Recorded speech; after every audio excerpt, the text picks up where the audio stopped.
Jemput Yang Berhormat Air Hitam sebagai Ketua Parti mempunyai 20 minit. Terima kasih Timbalan Yang di-Pertua. Tahniah saya ucapkan kepada Yang Amat Berhormat Perdana Menteri kerana berjaya membentangkan Belanjawan 2024. Saya telah menalaah dan juga meneliti belanjawan ini dan merumuskan Belanjawan 2024 ini ada 3 kategori yang boleh saya kelaskan. Pertama, cadangan yang saya sangat setuju. Kedua, ada cadangan yang saya setuju tetapi perlu penambahbaikan. Dan ketiga, cadangan yang saya kurang bersetuju dan justifikasinya dan diharapkan kerajaan dapat mempertimbangkan saranan saya dengan sewajarnya. Saya mulakan dengan perkara yang saya sangat bersetuju di dalam Belanjawan 2024. Pelan liberalisasi visa Malaysia umpamanya. Dalam usaha kita hendak menarik sasaran 26.1 juta pelancong untuk datang ke Malaysia yang berpotensi menjana pendapatan 89 bilion ringgit buat negara. Pelan seperti ini sangat penting. Itu satu isu yang itu satu keputusan yang sangat tepat bagi merancangkan ekonomi negara. Saya memuji langkah kerajaan memperkenalkan 3 inisiatif baru di bawah pelan ini yang secara langsung akan memberi sumbangan besar kepada ekonomi, khususnya pelancongan dan pembuatan kepada pembangunan negara. Pertamanya, pengenalan PAS lawatan sosial jangka panjang untuk pelajar antarabangsa yang telah tamat pengajian bagi menampung keperluan tenaga mahir industri di Malaysia. Itu sangat tepat. Kedua, menambah baik kemudahan visa on arrival, PAS lawatan sosial dan tawaran multiple entry visa, terutamanya dari negara India dan China kerana merupakan pasaran besar. Dan ketiga, memudahkan cara kelulusan PAS pengajian bagi pelabur strategik dalam sektor utama. Itu sangat penting kerana pelabur bawa duit masuk ke Malaysia. Di samping itu, saya amat menyokong langkah kerajaan melonggarkan syarat-syarat seperti permohonan Malaysia My Second Home MM2H bagi meningkatkan kedatangan pelancong pelabur asing ke Malaysia. Penambahbaikan MM2H ini pasti akan dapat meningkatkan aktiviti pelaburan dalam pasaran kewangan Malaysia dan industri hartanah negara kita. Saya berharap MM2H ini diuruskan oleh MOTEC, bukannya KDN. Kriteria permohonan tidak boleh terlalu tinggi, rigid seperti jumlah simpanan tetap di bank dan kurang fleksibiliti dari segi penggunaannya dan bukti pendapatan bulanan melebihi RM40,000 sebulan yang tidak realistik dan kurang berdaya saing berbanding dengan negara jiran. Seterusnya, untuk perkara yang saya setuju tapi memerlukan penambahbaikan seperti inisiatif pelepasan cukai sehingga RM2,000 bagi yuran khusus peningkatan kemahiran dan juga kemajuan diri. Saya sokong keputusan ini untuk peluaskan skop bagi pelepasan gaya hidup meliputi yuran untuk menyertai khusus tersebut. Jadi, sekejap. Beralih kepada perkara yang terkandung dalam belanjawan yang saya setuju tetapi ada ruang untuk penambahbaikan. Saya ingin menyarankan lagi agar kerajaan turut memberi pertimbangan untuk meningkatkan amaun pelepasan diri dan tanggungan bagi pembayar cukai pendapatan individu yang setakat ini kekal pada RM9,000 setahun. Sebab amaun tersebut tidak lagi realistik dan tidak disemak sejak tahun 2010. Setelah 13 tahun berlalu, inflasi telah meningkat dengan ketara sekali. Saya rasa wajar kerajaan menaikkan amaun pelepasan diri dan tanggungan kepada RM12,000 yang bersamaan dengan RM1,000 setiap bulan bagi menggambarkan senario kehidupan rakyat yang sebenarnya pada hari ini. Saya yakin peningkatan amaun pelepasan diri ini akan membantu golongan B40 dan M40 yang amat tertekan dengan inflasi. Dan seterusnya, saya ingin menyentuh tentang cadangan yang terkandung dalam belanjawan yang saya kurang bersetuju dan saya menyertakan justifikasi saya. Pertamanya, cukai keuntungan modal CGT. Pelaksanaan CGT bagi perusahaan saham tidak tersenarai oleh syarikat tempatan berdasarkan keuntungan bersih pada kadar 10% berkuat kuasa pada 1 Mac tahun depan. Ini tidak terpakai kepada syarikat yang tersenarai di bursa. Kenapa? Kerana kita khawatir pasaran saham kita akan meredup. Akan tetapi, bila unlisted shares dikenakan CGT, pasti ramai pengusaha SME tempatan akan mengeluh dan rasa tidak adil kenapa terdapat perbezaan layanan 2 darjat atau double standard oleh kerajaan. Public listed company tidak dikenakan CGT baik pelabur domestik ataupun asing. Tetapi untuk syarikat tempatan yang berkorban, bekerja keras, membayar cukai kepada negara, mereka pula tertaluk pada CGT ini. On top of that, terpaksa lagi membayar cukai korporat setiap tahun seperti syarikat tersenarai di bursa. Saya ingin mengumpulkan satu soalan yang sangat relevan. Adakah CGT dikenakan ke atas pembelian unlisted share syarikat oleh individu? Ataupun adakah CGT hanya dikenakan ke atas perolehan unlisted share oleh sebuah syarikat sendirian berhad ke atas syarikat sendirian berhad yang lain? Perkara ini perlu diberi pencerahan. Cabaran untuk melaksanakan CGT ini ialah bagaimana kita hendak menilai kos asas kepada unlisted share sebagai 10% CGT yang dicadang dikenakan pada keuntungan bersih. Dalam keadaan di mana saham yang telah diperoleh sejak bertahun-tahun yang lalu ataupun sebuah syarikat yang telah diperbadankan sejak bertahun-tahun yang lalu dengan modal asas yang begitu rendah, keuntungan bersih tentulah akan menjadi besar. Nampaknya tidak adil untuk mengenakan 10% CGT pada perbezaan antara hasil jualan dan kos. Di Australia, kos asas berdasarkan pelarasan inflasi dipertimbangkan dalam perkiraan CGT. Persoalannya, adakah Malaysia akan mengambil contoh Australia untuk menerima pakai kos asas berdasarkan pelarasan inflasi? Saya turut ingin bertanya tentang pengenaan cukai ke atas kerugian yang tertimbul daripada pelupusan tersebut. Adakah kerugian dibenarkan untuk dibawa ke hadapan dan menolak keuntungan bercukai daripada normal cost of business atau ring fence terhadap urus niaga berkaitan pelupusan unlisted share? Adakah selepas ini akan ditetapkan satu had tertentu untuk jumlah tahun yang rugi yang boleh dibenarkan dibawa ke hadapan? Nasib baik kali ini kerajaan mempertimbangkan pengecualian CGT dalam beberapa aktiviti seperti initial public offering IPO dan penstrukturan dalaman syarikat tertakluk pada syarat. Kalau tidak, kebanyakan syarikat tempatan tidak akan membuat IPO di Malaysia, sebaliknya akan berhijrah ke Singapura dan juga Hong Kong. Satu lagi situasi yang menarik ialah CGT akan dilaksanakan pada 1 Mac tahun depan. Pada waktu yang sama, kita sedang melaksanakan cukai keuntungan harta tanah atau RPGT. Ini boleh dilihat sebagai redundant.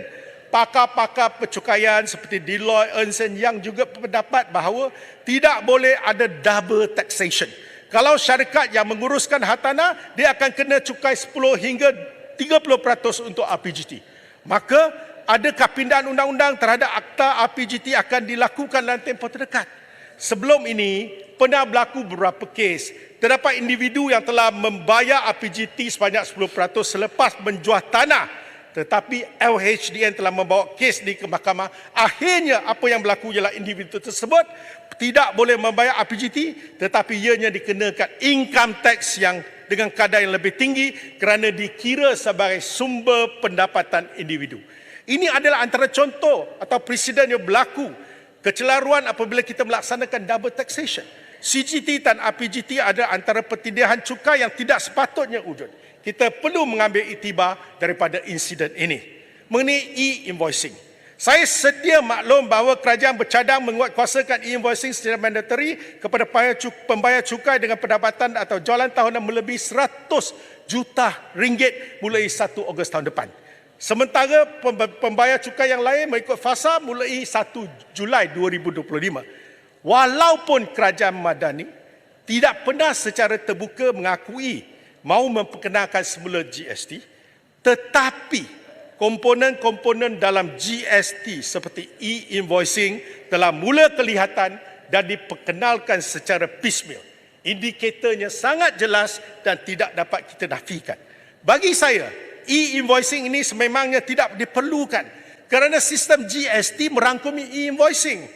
Kenapa e-invoicing dilaksanakan? Ini merupakan satu subset daripada GST. Sekarang kita belanja untuk pembelian software pelaksanaan e-invoicing, tetapi sekiranya satu hari nanti kita terpaksa balik kepada GST, kita terpaksa berbelanja kali kedua untuk perkara yang sama. Ini satu pembaziran.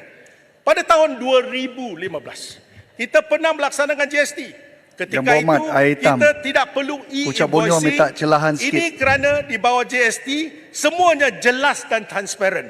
Sekarang kita buat SST dan untuk mengelakkan syarikat membuat invoicing yang palsu, kita terpaksa pakai software lain untuk e-invoicing. Kenapa perlu berlaku pertindihan ini? just go straight to GST, semua masalah beres. Di sini saya ingin bertanya, sistem online LHDN dan SSM boleh diintegrasi atau tidak? Apakah jaminan sistem ini tidak akan tergendala akibat daripada isu teknikal yang akhirnya akan menyusahkan para peniaga? Tepuk dada, tanya selera, are we ready? Ini melibatkan soal transaksi duit yang banyak dan tidak boleh berlakunya server down. Kerana satu unit saja keluar satu invoice, tengah malam kalau server down akan membawa malapetaka. Jika kita mengiwas kembali panduan invoice cukai dan penyimpan rekod yang masih boleh dirujuk dari laman web rasmi Jabatan Kastam di Raja Malaysia, jelas mengatakan bahawa invoice cukai mesti dikeluarkan dalam masa 21 hari dari tempoh pembekalan. Pembekal mestilah menyimpan salinan invoice cukai dan yang asal hendaklah disimpan oleh penerima. Hanya orang berdaftar GST boleh mengeluarkan invoice cukai sama ada dalam bentuk elektronik ataupun bercetak. Jadi rupusannya ialah boleh bawa balik GST, tak perlu lagi e-invoicing. Ini satu pembaziran. Kalau tak suka nama GST, sudah ada ura-ura komponen GST telah dibawa balik. Jadi saya rasa tak perlu kita buat pembaziran sebegitu. Mengenai cukai barangan bernilai tinggi, ini apa definisi barang bernilai tinggi ini? Dulu disebut cukai barangan mewah dan dulu juga secara spesifik kita sebut jam tangan dan juga handbag akan dicukai. Sekarang saya dengar perkataan handbag tu kali ini saya tak dengar dengan jelas. Dan ditambah pula diganti dengan jewelry iaitu barang kemas. Saya ingin minta penjelasan mengenai takrifan sebenar barang bernilai tinggi ini. Apa definisi barangan bernilai tinggi? Masih lagi jam tangan dan handbag yang pernah diumumkan sebelum ini dan kini ditambah dengan barang kemas? Ataupun ada lagi barangan lain yang akan ditakrifkan sebagai barang bernilai tinggi? Bagaimana kerajaan akan menentukan barangan bernilai tinggi berdasarkan nilai ambang? Macam mana tentukan nilai ambang? Atau berdasarkan jenama? Dulu, saya memang sebelum ni saya dengar nilai ambang RM10,000 telah dicadangkan untuk jam tangan, RM20,000 untuk barang kemas dan RM200,000 untuk kereta. Adakah nilai ambang ini telah dimutamatkan? Adakah benar kertas cadangan yang pernah diedarkan oleh MOF kepada para pemegang taruh kira-kira 2 bulan yang lalu termasuk Dewan-Dewan Perniagaan? Satu lagi persoalan yang penting mengenai high value goods tax ialah adakah ianya hanya dikenakan kepada barang baru ataupun termasuk juga barang terpakai second hand? Saya nak tanya juga, HVGT ini dikenakan ke atas kenderaan. Bagaimana dengan pembelian EV menilai lebih daripada RM200,000? Jadi jangan sampai pelayanan 2 darjat. Demi menggalakkan sektor pelancongan, kerajaan bersetuju iaitu HVGT tidak dikenakan ke atas pelancong dan terdapat counter refund HVGT seperti zaman GST. Sudah tentu pegawai-pegawai kastam perlu ditempatkan di tempat pelepasan pelancong. Kalau begitu, terus saja laksana GST kerana counter refund yang sama akan diwujudkan pada tahun hadapan. Mengenai kenaikan cukai perkhidmatan SST, bagi memperluaskan asas cukai, kerajaan telah mencadangkan kaedah naikkan daripada 6% kepada 8% dengan perluasan skop termasuk logistik pembongkaran dan juga underwriting dan karaoke. Ini dijangka membawa hasil tambahan 900 juta pada 2 tahun hadapan. Tapi impaknya serta-merta sangat besar. Saya memberi contoh mengenai perkhidmatan logistik yang dikenakan SST 8%. Jika perkhidmatan logistik dikenakan SST, saya rasa harga barang pasti akan naik. Misalnya, syarikat logistik akan dikenakan 8% SST. Sebelum ini tidak ada. Barangan yang dibawa daripada pelabuhan sampai ke kedai. Dan peningkatan kos akibat SST ini, siapa yang akan tanggung? Walaupun kerajaan umum syarikat logistik layak mendapat diesel bersubsidi, tetapi SST 8% itu tetap kena ditanggung oleh satu pihak, tidak lain tidak bukan ialah pengguna. Kita tahu dalam zaman ini e-commerce adalah satu perkara yang popular pasca COVID-19. Sudah tentunya penghantaran barangan melalui syarikat logistik, kalau perluasan SST 8% ni untuk juga merangkumi perkhidmatan logistik, kesannya akan mengakibatkan harga barang naik. Dari sudut yang lain, meskipun kerajaan telah mengumumkan diesel bersubsidi akan diteruskan dinikmati oleh syarikat logistik. Tetapi ini tidak menyelesaikan masalah kerana ianya merupakan dua perkara yang berasingan. Jadi mula-mula SST 8% telah pun dikenakan semasa syarikat logistik menghantar barang ke kedai semasa shipping. Kemudian pengangkutan dan pengantaran barangan dari kedai ke tempat pelanggan biasanya menggunakan lori kecil berkuasa diesel. Perbezaan setiap liter diesel bersubsidi dan tanpa subsidi adalah sebanyak RM1.60 dengan harga bersubsidi semasa RM2.15 berbanding dengan harga pasaran RM3.75. Maka sekali lagi kepada peniaga, mereka terpaksa menaikkan harga sedikit kerana kos pengoperasian perniagaan sudah meningkat akibat daripada SST 8% dan penggunaan diesel oleh lori semasa pengangkutan barang dari kedainya. Jadi dalam perkara ini, siapa berani kata inflasi tidak akan naik? Saya pasti inflasi akan naik. Hitam.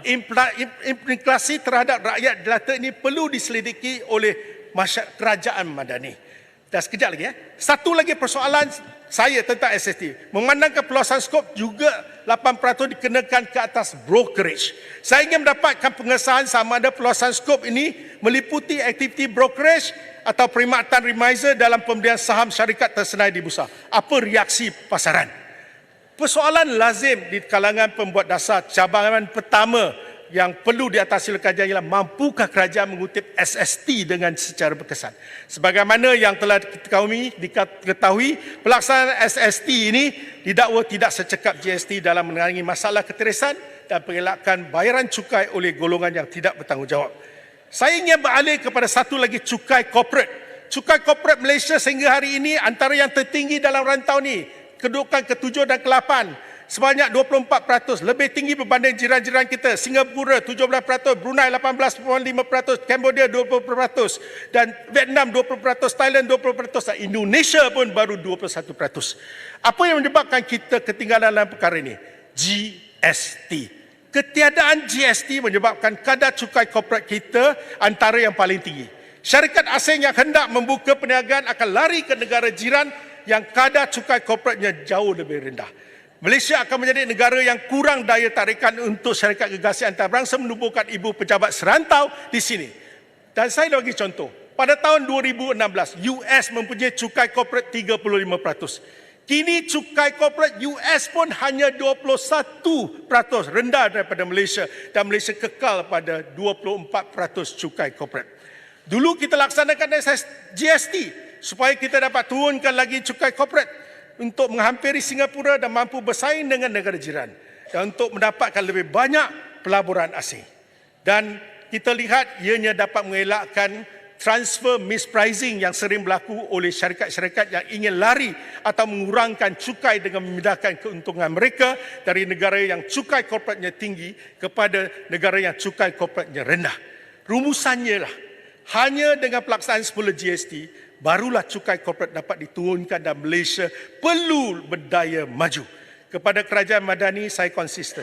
GST adalah cukai yang efisien. Kalau tak suka nama, tukarlah nama. Pakailah apa nama. Lupakan kisah lama. 5 perkara yang telah saya cakap dulu, kita masih boleh bagi pemberian tunai, kita boleh zero rated, kita boleh bagi exemption list, kita turunkan daripada 6% kepada 4%, kita memperbaiki mekanisme untuk refund input tax. Saya rasa kita boleh buat. Dan demi kepentingan negara, move on, bawa balik GST. Mengenai sektor pendidikan, saya mengalu-alukan pengumuman Yang Amat Berhormat Perdana Menteri untuk memberi peruntukan RM1 bilion untuk penyelenggaraan sekolah. Saya mohon agar KPM memberi pecahan peruntukan berdasarkan jenis sekolah, SJKC, SJKT, SABK, SK, SMK, SMJK, Complement School dan sekolah berbalik. Lazimnya pecahan peruntukan ini dapat diperolehi sejak 2008 hingga 2022. Akan tetapi data ini tidak dapat diperolehi pada tahun ini. Saya yakin KPM yang mengamalkan prinsip keterusan pasti mempunyai data-data ini sebagai rujukan.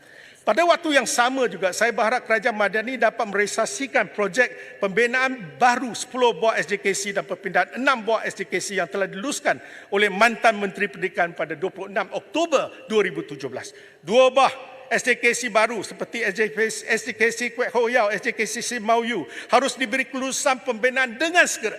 Kerana duit sudah ada, keperluan mendesak dan Majlis Pecah Tanah kedua-dua sebuah kedua-dua buah sekolah SJKC ini telah pun berlangsung pada tahun 2018. Mantan Menteri Pendidikan zaman PH Mazli Malik pada 28 Jun 2018 juga memperakui perkara ini. Selain daripada itu, beberapa buah sekolah SJKC San Surya, Dengke, SJKC Lee Loi Seng, Kuala Selangor, SJKC Tun HS Lee Ulu Tiram juga harus dipercepatkan proses pembinaannya kerana LPS dan jawatankuasa pembinaan sekolah ini sudah menyediakan dana yang cukup. Sebagai kesimpulan, Puan Yang di-Pertua, saya ingin minta kerajaan supaya membuat penepian secara berkekalan tentang caj MDR yang telah saya bawa sebelum ini.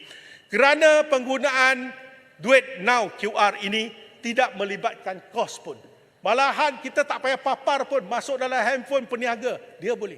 Dan saya rasa justifikasi oleh bank yang mengatakan khusus cyber security perlukan pelaburan, itu merupakan tanggungjawab bank. Kalau kita gunakan tunai pun dia kena sediakan cashier. Kalau dia nak sediakan ATM machine pun kena sediakan wang ringgit. Kalau nak mencetak currency note pun kena kos dan siling apatah. Itu adalah satu perbelanjaan yang besar. Jadi jangan gunakan justifikasi yang tidak masuk akal. Yang penting pertahankan pengguna kita sebagai jurucakap rakyat. Dan kita minta penepian waiver secara berkekalan dan Bank Negara Malaysia merupakan pemegang saham terbesar dalam syarikat ini. Dan pada waktu yang sama 11 bank tempatan mereka sudah untung banyak, tak perlu lagi mendapat keuntungan yang berlebihan. Akhir sekali, pelebaran plus highway dari Masa Sedenak sudah tamat. sampai ke Simpang Renggam, saya sokong kerana 900 juta telah diperuntukkan. Ini fasa kedua, dulu daripada Kulai sampai ke Sedenak, Sedak sampai ke Simpang Renggam. Tapi jangan lupa, ada 45 km lagi dari Simpang Renggam sampailah ke Aitam. Saya minta kita sempurnakan ini sebagai fasa terakhir bagi membolehkan pelebaran kepada 3 lorong untuk satu arah. Sekian, terima kasih. Terima kasih Yang Berhormat Aitan.